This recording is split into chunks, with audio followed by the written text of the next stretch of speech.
All right, YouTubers, this is the Angryprepper. So, today we are going to bury some of my preps in a tube that was developed on another land. So, now that shit's going down, I'm starting to kick my stuff into high gear. I was also offered to bury some supplies in certain spots throughout the state. So, this is just one of many caches that I have. The ultimate goal is to have my own land and bury all my cash there. But these are what you would call bug out caches.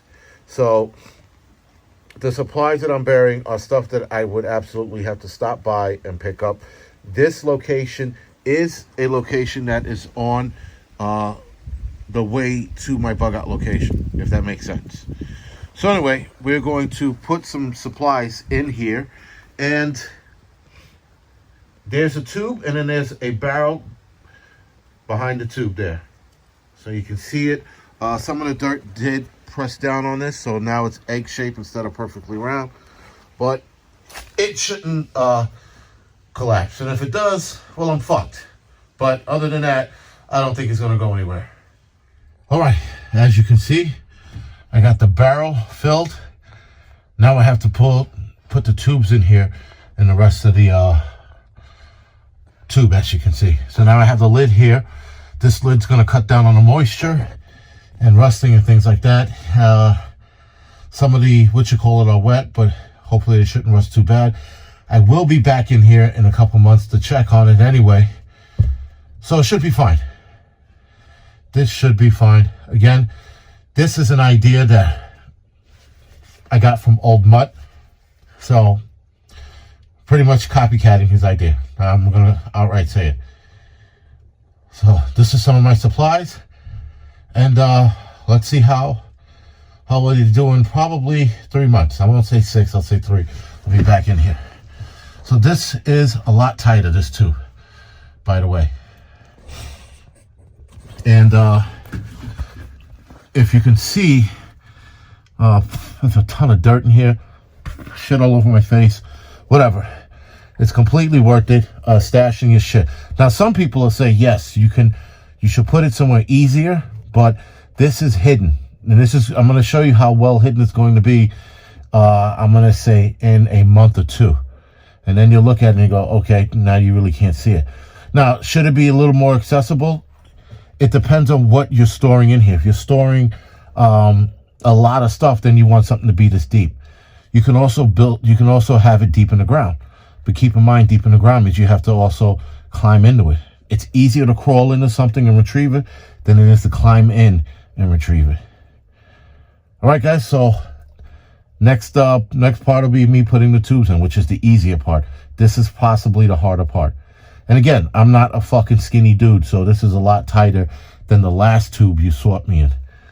This tube's also, like I said, is coming down. I mean, you probably can't really see it, but it's a little egg shaped now, so there is pressure on top of here. All right, guys, stay tuned. All right, guys, so this is it. I put everything inside, as you saw. Actually, I should have video putting the tubes in. Sorry for not doing that. I was on a roll. Once I get on a roll, I'm locked in. But now, obviously, you can tell that it's there. But to a person not looking for it, to a person walking by, they're not going to see this. So I think that's not bad. I mean, you can see some of the cap, but not a lot. Hopefully it's going to blend in a lot better when I come back and fix it up. I'm actually going to make a removable brush, if you will. So it's going to be a brush fashion so that I can take on and off like a lid, right? Like a separate lid. And hopefully this video, again, gives you guys an idea what to do. Now, keep in mind, I'm a city guy with no land. I have access to this land. I have access to 3 other lands when it comes to my bug out cache. Now, those people also said I could stay with them should the shit get bad, but I'd rather just make it to my bug out location. Now, if I have to walk, these are the stop off points. If I'm driving straight to the bug out land, and I'm not worried about the supplies. These supplies here are what I would call acceptable losses. So obviously, if I'm driving, I'm not worried about these supplies and the supplies that the other two pieces of land, if you will. Right? I'm not going to sit there and go, oh, what about this and that? This is an acceptable loss. This can stay here. If somebody finds it while I'm at my bug out location, so be it.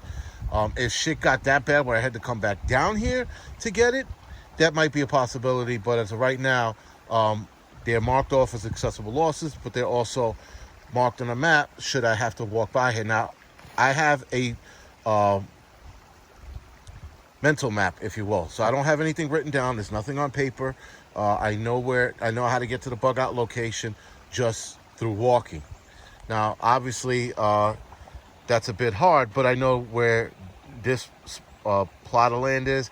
I know where the next two are, so I know whereabouts I need to be as far as walking goes. Now, I don't have a direct route. Keep that in mind.